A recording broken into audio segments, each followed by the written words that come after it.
Toyota Agya tipe TRD tahun 2019.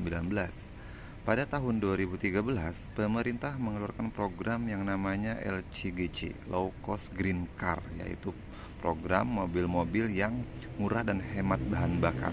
Salah satu pemainnya adalah ini, Toyota Agya. Ada dari Daihatsu itu ada Ayla, dari Honda itu ada Honda Brio Satya, kemudian dari Nissan ada Datsun, dari Suzuki juga ada Karimun Wagon R. Sampai saat ini yang paling bertahan adalah ini. Yang paling bertahan adalah Agya dan Ayla. Karena apa? Datsun udah nggak ada, udah nggak dijual lagi. Kemudian Karimun Wagon R juga udah nggak ada. Brio udah naik kelas kali, udah mahal ya, udah nggak ada lagi Brio Satyanya kan. Nah, kita lihat ya, yang Toyota Agya ada saudaranya dari Daihatsu itu Ayla. Yang Agya ini tipe tertinggi nih, tipe TRD. Kita lihat desainnya itu yang tipe TRD ini cukup keren ya. Imut, mungil, ganteng gitu, kecil-kecil gitu kan. Banyak ada body kitnya kalau yang tipe TRD ini. Kita lihat mesinnya ya. Mesinnya 1200 cc, tenaganya 88 horsepower, torsinya 108 Nm. Yang tipe TRD ini sudah ada peredam di atasnya, kemudian remnya sudah ABS. Kita lihat mesinnya cukup padat ya, yang tipe 1200 cc ini. Mesin yang sama juga dipakai di Toyota Calya. Oke, kita tutup. Kita lihat dari belakang ya. Tipe TRD ini sudah ada body kit tentunya di bawahnya ini. Kemudian sudah ada wiper tapi belum ada defoggernya. Nah, lampunya nih yang berubah di facelift ini. Kemudian ada sensor parkir, belum ada kamera mundur. Nah, ini untuk membuka bagasinya ini agak ribet di Agya ini, harus dari pintu supir.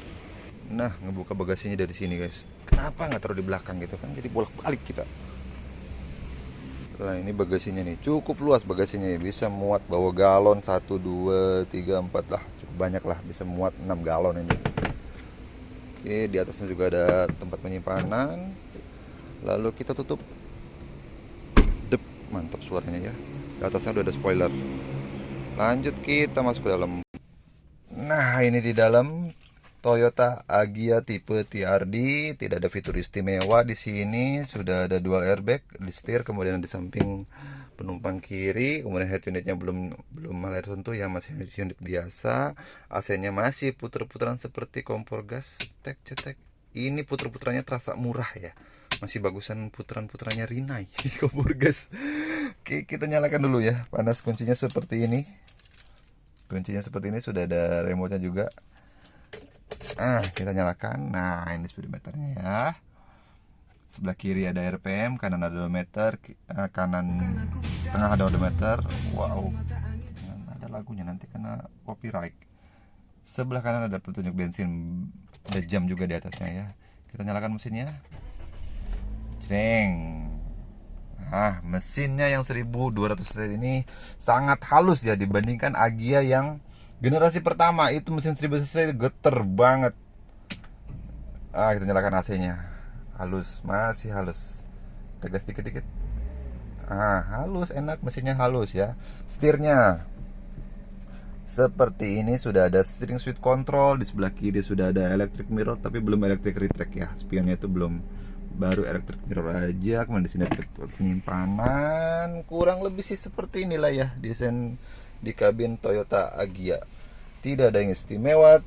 Mari kita test drive. Mari kita test drive Toyota Agya tipe TRD tahun 2019 ini ya. Pertama, posisi duduknya dulu. Posisi duduk mobil ini, joknya kecil ya. Gak bisa komplain sih, LCGC namanya juga mobil kecil ya. Mau jok gede susah. Joknya kecil sih. Duduk di bangku, di kursi ini agak kurang nyaman sih buat tinggi kita yang 180 cm. Buat orang-orang yang tingginya di bawah 180 mungkin masih oke lah ya. Sih agak kurang nyaman duduknya ya di mobil ini. Kemudian untuk posisi setirnya tuh nggak bisa di adjust, nggak bisa naik turunkan, nggak bisa dimaju mundurkan, apalagi ya. Posisi duduknya udah mati seperti ini, nggak bisa digeser-geser. Posisi duduknya tuh kurang enak, posisi setirnya ya. Posisi setirnya nggak enak, posisi duduknya kurang enak juga ya, yang bisa komplain juga ya. Untuk bobot setirnya tuh Agya yang generasi pertama itu berat, termasuk kategori berat. Agya yang 1200 cc ini setirnya udah enak, udah enteng, nggak enteng banget sih, tapi cukup enteng lah ini setirnya. Buat dipakai sama perempuan masih oke lah ya ini. Kemudian untuk respon setirnya biasa ya, tidak terlalu respon amat. Kemudian untuk mesinnya, mesin 1200 cc nya ini cukup responsif dan cukup bertenaga. 1200 cc, 1000 cc aja udah cukup buat mobil ini gitu, apalagi 1200 cc ya kan. Tenaganya itu dibawa keluar kota masih asik lah, nggak ngap-ngapan banget ini kalau untuk 1200 cc ya.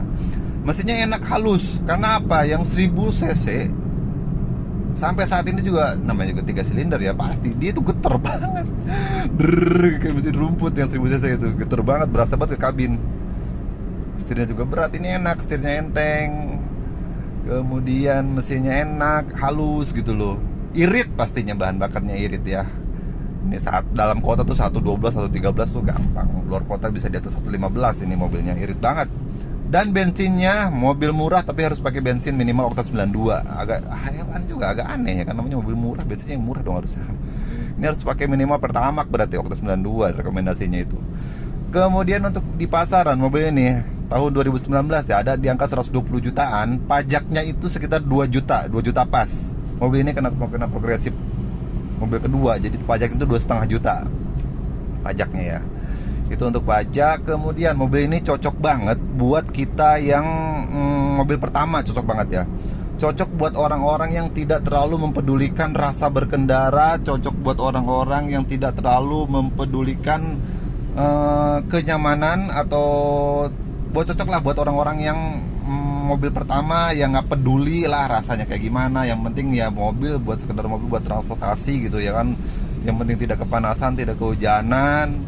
Ya ini cocok, nggak mau repot dengan perawatan, nggak mau repot dengan spare part, ya ini cocok banget. Tapi mobil ini tidak cocok buat Anda yang senang nyetir, sudah nyobain berbagai, bukan berbagai, sudah nyobain banyak mobil yang mobil enak di Indonesia ya. Balik ke sini kayaknya nggak recommended, karena Anda akan merasakan ini mobil hampa banget rasanya gitu ya. Sekedar mobil aja gitu, nggak ada istimewa-istimewanya. Jadi buat Anda yang senang nyetir, kemudian udah nyobain berbagai macam mobil-mobil enak, untuk beli mobil ini kayaknya nggak rekomendasi deh, karena akan merasakan kehampaan ya. Sekedarnya aja bawa mobilnya begini rasanya gitu. Jadi mobil ini cocok buat kita yang orang-orang yang sekedar buat transportasi aja, nggak pedulinya rasa kayak gimana. Ya inilah begini, enak, suspensinya enak, nggak terlalu keras, nggak terlalu empuk juga, handlingnya juga asik. Mobil ini buat di dalam kota nyelip-nyelip ya, itulah salah satu kelebihan yang bisa kita rasakan di mobil ini ya. Itu lah karena handling ya kan, mobil kecil enak buat nyelap-nyelip gitu, buat masuk gang, buat di kemacetan gitu. Nggak capek kita bawa mobil ini sih, nggak terlalu capek karena mobilnya ringan kan. Jadi itu aja sih yang nggak kelebihannya ya. Selebihnya ya udah gitu-gitu aja udah. Nggak ada istimewa, nggak ada yang istimewa di mobil ini. Sama juga LCGC, mau berharap apa? Kalau sama Brio enakan mana ya, jelas enakan Brio lah. Sama Nissan Mars enakan Nissan Mars. Sama Datsun nggak tahu, nggak pernah nyoba. Tapi sama Datsun kayaknya enakan ini dah. Datsun lebih kurang. Datsun enak cuman ya mobil murah ya, nggak bisa komplain sih. Nah untuk kekedapan kabin mobil ini ya juga kurang baik. Suara ban kedengeran, suara luar, nah suara motor nih kedengeran banget. Nggak bisa komplain juga, harus ditambah peredam sih. Yang agak surprise adalah audionya dari mobil ini ya. Audionya mobil ini tuh cukup enak, bisa dinikmati gitu.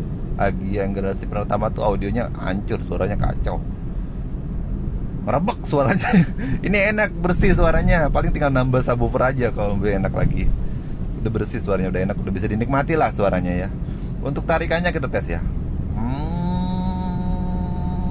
Ya biasa. Tapi cukupan lah tenaganya, agak lelet sih. Tapi cukupan lah tenaganya buat dipakai harian. Transmisinya juga enak, halus, perpindahannya halus. Nah, handlingnya ini kita coba ya, belokan, set, asik sih mobil kayak gini mah. Oh, nyelip tuh enak gitu loh, enteng mobilnya, enteng banget. Buat dipakai dalam kota tuh enak, enteng. Tapi kalau buat keluar kota ketemu jalanan geradagan, montal mantul sih di mobil. Agak mental mentul ya. Nih ketemu jalan jeleknya. Redaman suspensinya tuh kurang baik redamannya. Visibilitas di mobil ini juga cukup baik, enak.